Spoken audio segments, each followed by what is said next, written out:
नमः शिवाय। हर हर महादेव शंभु। या देवी सर्वभूतेषु शक्तिरूपेण संस्थिता। नमस्तस्यै नमस्तस्यै नमस्तस्यै नमो नमः। जय माता दी मित्रों, हर हर महादेव। कैसे हैं आप सब? शिव शक्तोम चैनल पे आप लोग का हार्दिक स्वागत है। और चैनल पे यदि नए हैं तो विनम्रता से निवेदन करूंगा कि चैनल को सब्सक्राइब कर लें, ताकि हमारे द्वारा बनाई हुई कोई भी वीडियो सबसे पहले आपको प्राप्त हो। वीडियो में दिखाई जाने वाली जानकारी यदि आपको अच्छी लगे ज़रूर लाइक करें, शेयर करें, सब्सक्राइब करें। और शिव शक्ति होम चैनल पे कहीं ना कहीं पहले से ही बहुत सारी ज्ञानवर्धक वीडियोस उपलब्ध हैं, आप उनका भी लाभ ले सकते हैं।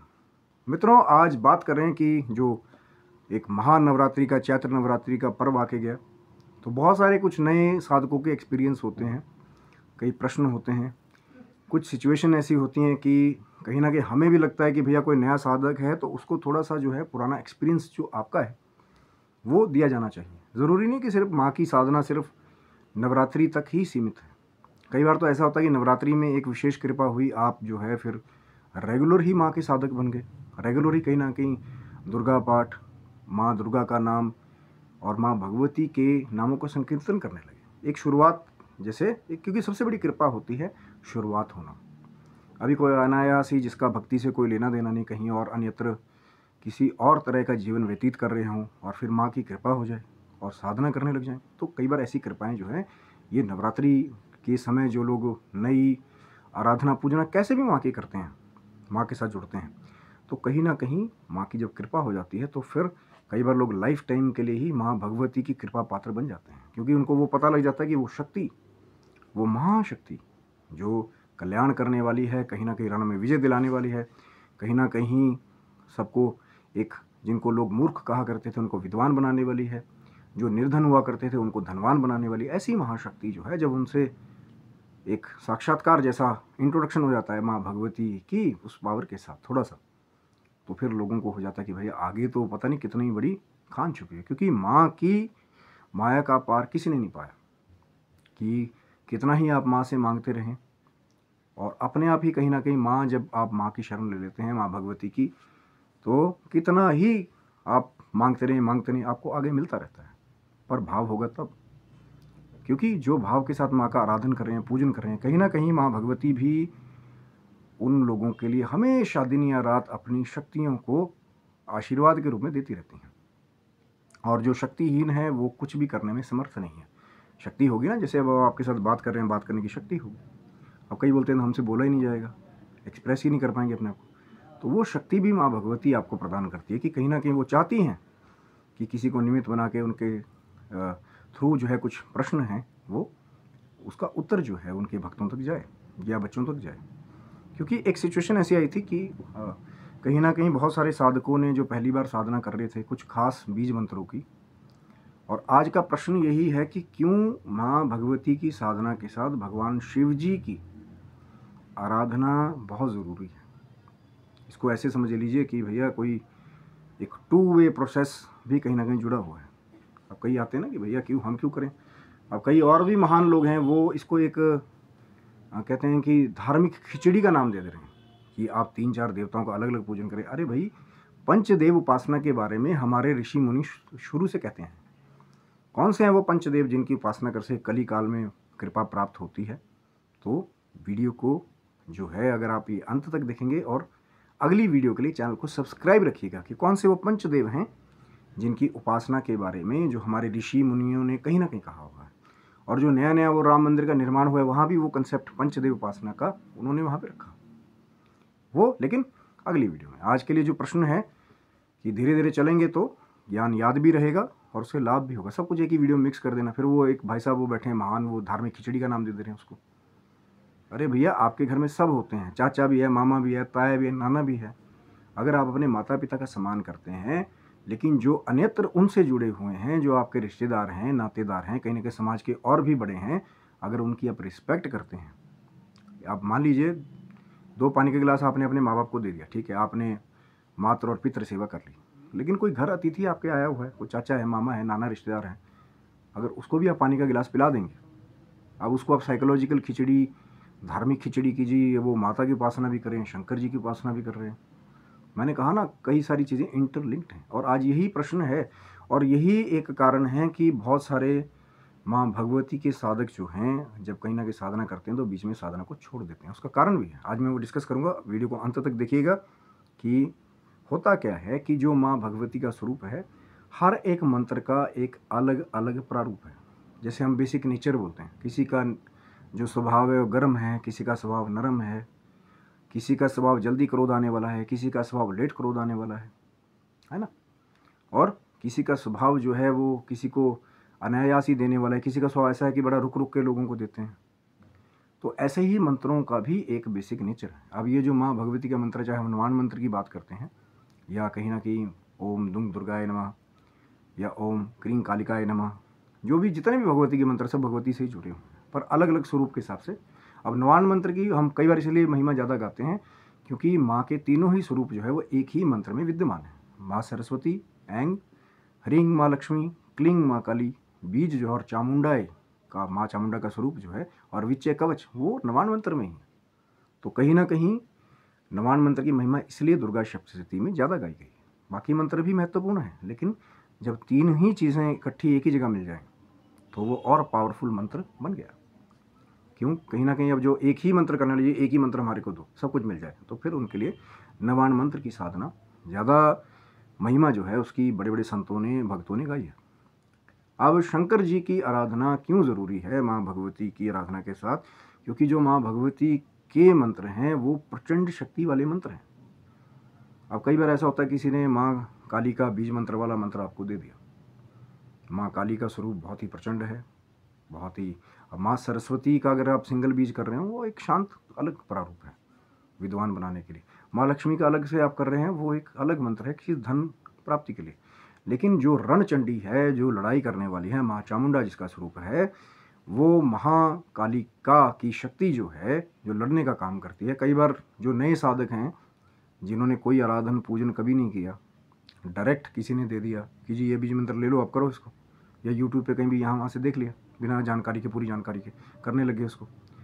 और फिर होता क्या है कि जैसे जैसे उपासना आगे कर रहे हैं वैसे वैसे एक रेस्टलेसनेस जो है वो हो जाती है।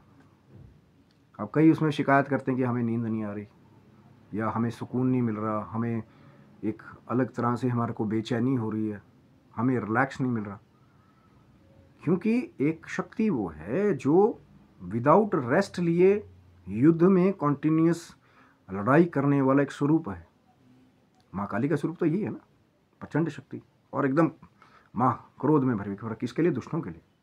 तो कहीं ना कहीं दुष्टों का संहार करने के लिए माँ को भी वो तामसी रूप, जो तामसी शक्ति है वो, जो कहीं ना कहीं रेस्ट नहीं लेने देती। राक्षसों में भी ये शुरू से ही ये चीज़ रही है कि भाई रेस्ट नहीं लेना, ना देवताओं को चैन से बैठने देना है, ना किसी को भी। कभी इसको तंग किया, उसको तंग किया, वो तामसी शक्ति का एक प्रारूप है। और फिर कर रहे हैं कुछ ना कुछ क्रिया चल रही है, तपस्या कर रहे हैं, फिर कोई वरदान पा ले रहे हैं, फिर जा रहे हैं स्वर्ग पर अटैक करने के लिए, फिर मार खा ले रहे हैं, फिर दोबारा जा रहे हैं। तो कुछ ना कुछ वो क्रिया शक्ति कर रही है। अब जो लोग ये कहते हैं कि भैया हम रेस्टलेस हो रहे हैं, और कई लोग इसी वजह से जब उनको फिर रेस्ट नहीं मिलता, रिलैक्स नहीं होता, वो ब्रेन पे कहीं ना कहीं वो प्रचंड शक्ति का एक साक्षात्कार जब आप हैंडल नहीं कर पाते, बहुत सारे लोग साधनाएं बीच में छोड़ देते हैं। यही उसका कारण है, क्योंकि वो शक्ति है ना, महाशक्ति है। और इसीलिए वहाँ पे बार बार एक प्रॉपर चल, मैं बार बार वीडियोस बनाता हूँ इसी बारे में कि पहले गणेश जी का आराधन पूजन, फिर शंकर जी का। अगर आप माला पे जाप कर रहे हैं तो पहले कोई भी मंत्र, शंकर जी का कोई भी मंत्र हो, ओम नमः शिवाय, नमः शिवाय, शिवाय नमः, जो स्त्रियों के लिए कहा जाता है, जो वेद में कहा गया है महाशिव पुराण में। अब फिर वहाँ पे एक नया प्रश्न लेके आ जाओ जी, कई गुरु जी तो कहते हैं इस मंत्र को ऐसे जपना ही नहीं है ना। अब एक बहुत पुरानी कहावत है कि अब दो तरह के लोग होते हैं। एक तो वो होते हैं कि जो पहुँच जाते हैं और कहीं ना कहीं वो दूसरों पर रिस्ट्रिक्शन लगाना शुरू कर देते हैं कि भैया हम तो पहुँच गए पर दूसरा ऐसे ही ना पहुँच जाए, जैसे हम चाहेंगे वैसे पहुँचे, चाहे हमारी कुल परंपरा है, चाहे हमारा एक दीक्षा का पैटर्न है लोगों को देने का। और दूसरे वो लोग हैं कि हम तो डूबेंगे इस में, आपको भी ले डूबेंगे, कि खुद तो हमने साधनाएं नहीं करनी, हम दूसरों को भी नहीं करने देंगे। और फिर वहाँ पे एक क्वेश्चन मार्क लगा देंगे कि भैया गुरु नहीं है तो ऐसी साधना नहीं करनी। ठीक है, वेद ने कह दिया कि द्विज जो ब्राह्मण है 1000 प्रतिदिन गायत्री जप करने वाला, वो ओम लगा के नमः शिवाय करे। पंचाक्षरी मंत्र जो है, कई बार गुरुजन दीक्षा में पंचाक्षरी मंत्र देते हैं नमः शिवाय, जो नारद जी ने माँ पार्वती को दिया था। जिनके द्वारा फिर नमः शिवाय के द्वारा माँ पार्वती ने 3000 साल तक भगवान शिव की आराधना की थी पति रूप में पाने के लिए। इसका प्रमाण मिलता है महाशिव पुराण में, पढ़िएगा। पर गीता प्रेस गोरखपुर वाला जो ऑथेंटिक है। अब ये प्रदीप का, संदीप का, कुलदीप का, ये वाले शिव पुराण, ये वाला वो फलाना, ये आदि चीज़ें कुछ लिखी हुई हैं, कुछ है नहीं है, तो ऑथेंटिक ग्रंथ पढ़ेंगे। इसीलिए तो कन्फ्यूजन का कारण है ना। अब एक महाशिव पुराण है, उसका मूल्य जो है एक ऐसी ऑर्गेनाइजेशन गीता प्रेस गोरखपुर की मैं बार बार तारीफ करता हूँ, जिन्होंने ऑथेंटिक चीज़ों को बचा के रखा है कि जो जैसा लिखा हुआ था पुराने ग्रंथों में वैसा ही उसको आगे तक ले आने की कोशिश करें। और एक वो है कि भैया एक किताब जो ये हमारे को 50 रुपये की मिल रही है वो भी शिव पुराण है। पता नहीं कौन से राइटर ने कहाँ से उठा करके उसको अपनी तरफ से लिख दिया। अब आप उसको पढ़ रहे हो और फिर कंपैरिजन करे वो गीता प्रेस गोरखपुर वाले ऑथेंटिक महाशिव पुराण के साथ, जो सबसे ज़्यादा पेजों वाला है, जिसमें सब कुछ है, संस्कृत के मंत्र, न्यास, विनियोग सब नीचे लिखे हुए हैं। पर पढ़ने वाला कोई हो तब ना। और पढ़ने की जरूरत भी नहीं करेंगे और पढ़ेंगे भी नहीं। अगर मिल भी रहा हो पैसा वहाँ पे नहीं खर्चना चाहते भी, वो वहाँ भी बचा रहेंगे भाई, 50 रुपये बच जाएंगे हमारे। हम ये संदीप, प्रदीप, कुलदीप ये वाले शिव पुराण खरीद लेते हैं, इन्हीं से पढ़ लेंगे हम। शिव पुराण ही तो पढ़ना है। और वहाँ पे फिर कुछ ऐसी पुट्ठी सीधी चीज़ें जो अनऑथेंटिक चीज़ें हैं, जो हो सकता है कि उस पुराने महाशिव पुराण में, अखंड पुराण में लिखी भी ना हो, उसी को फॉलो करने लगे। अब क्लैश तो होगा ना। एक वो है जो ऑथेंटिक चीज़ पढ़ रहा है कि जो यथावत लिखा हुआ, और एक वो है जो अनऑथेंटिक कुछ भी अपनी तरफ से लिख दिया काट छांट करके उसको पढ़ रहा है। तो वहाँ बहस होना लाजमी है। और यही कारण है कि जो हमारे भक्त हैं, और इसी भारत में बहुत सारे भारत बन चुके हैं।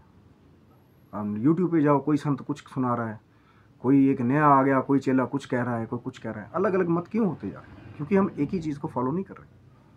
और इसीलिए जो 10वीं पातशाही गुरु गोविंद सिंह जी ने कहीं ना कहीं सिखों को एक रखने के लिए कहा था कि सब सिखन को हुक्म है गुरु मान्यो ग्रंथ। श्री गुरु ग्रंथ साहिब जी को ही उन्होंने एक आधार दे दिया, सब इसी को पढ़ेंगे कि अलग अलग नहीं जाएंगे। अब हमारे उसमें सनातन में लोग लगे हुए हैं, अब मैं भी छाप देता हूँ, मैं भी लिख देता हूँ। कोई मठ का गुरु बन गया जी, ये मेरी वाली भगवत गीता, इसको पढ़ो। क्यों आप उसमें संशोधन कर रहे हैं बार बार? क्योंकि जो लिख दिया, सबसे बड़ी चीज़ तो वो है जो यथावत शब्द ठाकुर जी ने अर्जुन से कहे उस युद्ध भूमि में, उसके अंदर अपने हिसाब से नहीं लगाना चाहिए कि मैं इसको और सिंपलीफाई व्याख्या कर दूं। यथावत जो लिखा हुआ है वेद में, शास्त्र में, उसका ही रिप्रेजेंटेशन होना चाहिए। और कहीं ना कहीं तो कई लोग तो व्याख्या ही बड़ी गलत कर रहे हैं, उस चीज़ को पढ़ ही नहीं रहे, मतलब को अपने हिसाब से मतलब निकाल ले रहे हैं। कहीं प्रिंटिंग मिस्टेक हो जाएगी तो उसको भी चेप दे रहे हैं। हो जाता है ना, बड़ी बड़ी चीज़ें हैं बड़े बड़े ग्रंथ छापने। तो ऑथेंटिक ग्रंथ आप अगर पढ़ेंगे तो कहीं ना कहीं जो भी मंत्र आपके हिसाब से आपको भगवान शिव का मिलता है उसको जप करके, या तो पहले चैनल ये है कि पहले गणेश जी की आराधना, अगर माला पे जाप करें तो एक माला गणेश जी की, ओम श्री गणेशाय नमः, ओम गंगणपते नमः, या ओम वक्रतुंड वाला जो मंत्र है उसको भी कर सकते हैं, अगर जो करने वाले उसको भी करते हैं। वक्रतुंड महाकाय सूर्यकोटि समप्रभा निर्विघ्नं कुरु मे देवु सर्व कार्येषु सर्वदा। पर सबके लिए 108 की माला वो पूरी करनी समय का अभाव होता है कई। उसके बाद फिर जो तरीका है वो है कि पहले भगवान शिव की या जो गुरु मंत्र आपका है उसकी शरण जो है ली जाए पहले, कि कल को हम माँ के प्रचंड मंत्र को करने जा रहे हैं, कहीं इधर उधर शक्तियाँ हमारी जो है अगर इम्बैलेंस हो जाए या प्रचंड वेग को हम ना झेल पाएँ तो पहले से ही हमने शरण ली हुई है। इसीलिए भगवान शिव की आराधना भी माँ भगवती की आराधना के साथ ज़रूरी है बैलेंस करने के लिए। नहीं तो यही वो लोग हैं कई बार कि वो जो प्रचंड शक्ति जाप तो कर रहे हैं लेकिन वो कहीं ना कहीं बैलेंस कंट्रोल नहीं है, वहाँ पे बड़ी अनकंट्रोलेबल शक्ति है माँ भगवती की। और उसके बाद फिर जो है भगवान शिव की शक्ति के द्वारा आप कंट्रोल नहीं कर रहे मंत्र के द्वारा, क्योंकि भगवान शिव का जो ओम नमः शिवाय स्वरूप है या नमः शिवाय स्वरूप है, शिवाय नमः जो स्वरूप है, वो बड़ी शांत और सौम्य किस्म का उस मंत्र का नेचर है, रिलैक्स देने वाला, शांत देने वाला। महाकाल की मैं साधना की बात नहीं कर रहा हूँ, महाकाल का स्वरूप तो वो तो जो महाकाल वाली साधना करने वाले हैं वो एक अलग स्वरूप है, प्रचंड। और पहले से ही आप जो हैं वो प्रचंड माँ भगवती का, काली का स्वरूप का, क्योंकि अगर नवान मंत्र भी कर रहे हैं तो कहीं ना कहीं क्लिंग बीज जो है माँ काली का वो भी उसमें है। तो जब प्रचंड शक्ति मिलती है तो लोग कई बार कहते हैं क्रोध आना अकस्मात हो जाता है, क्रोध आएगा, लड़ने का दिल करेगा, क्योंकि रणचंडी की शक्ति है उसमें, माँ कालिका की शक्ति है उसमें। तो वो स्वभाव है उस मंत्र का कि लड़ने की शक्ति आपको मिलेगी। और अब लड़ना किसके साथ है भैया, वो बैलेंस बनाना, वो कहीं ना कहीं योग्यता आपके अंदर होनी चाहिए। अब एक वो पुलिस वाले हैं जो क्रिमिनल्स के साथ जाकर के अपनी शक्ति का बल का प्रयोग वहाँ करते हैं, लेकिन अगर वो घर में आकर ही वो बल का प्रयोग करने लग जाएं अपने बच्चों के ऊपर, पत्नी के ऊपर, तो क्या उनकी गृहस्थी सुखद रहेगी? क्योंकि एक जगह वो क्रिमिनल हैं, जो हार्ड कोर क्रिमिनल हैं, जो क्राइम कर रहे हैं, उनके लिए ज़रूरी है वहाँ पे शक्ति दिखाना, बल दिखाना। लेकिन घर में जो छोटी सी कोई बात होगी, टाइम पे खाना नहीं मिला, अब वहाँ से क्रिमिनल के साथ मीटिंग करके आ रहे हैं। होता है, बहुत सारे लोग कई बार ऐसे भी साक्षात्कार मिलते हैं। और घर में है, बच्चों ने जरा सी कोई गलती कर दी, कोई चीज़ टूट गई, तो फिर पूरा प्रताप अपना रौद्र दिखा दिया वहाँ पे जाके। जिसके लिए मैं हमेशा कहता हूँ कि कितना ही बड़ा आपके अंदर वीर रस हो, किसी महिला के ऊपर हाथ मत उठाइए जब तक बहुत ज़्यादा जो है ना, एक बहुत बड़ी बात नहीं हो जाए। कई बार तो महिलाएं भी, अभी मैं क्या कहूँ उस बारे में, कुछ ऐसे भी किस्से मिलते हैं कि महिलाएं भी अपनी सीमाओं को कई बार लांघ जाती हैं, तो कई बार जो है आदमी जो है वो अपना पेशेंस खो देता है। और वही काम है यहाँ पे पेशेंस खोने वाला, कि डायरेक्ट भगवती की साधना करना, मतलब वो प्रचंड शक्ति को डायरेक्ट साक्षात्कार करना। और जो भगवान शिव की आराधना पहले से करते आ रहे हैं, तो कहीं ना कहीं उनको नहीं वो फ़र्क पता लगेगा, क्योंकि सौम्यता कहीं ना कहीं बेस सौम्यता का उन्होंने पहले बना लिया।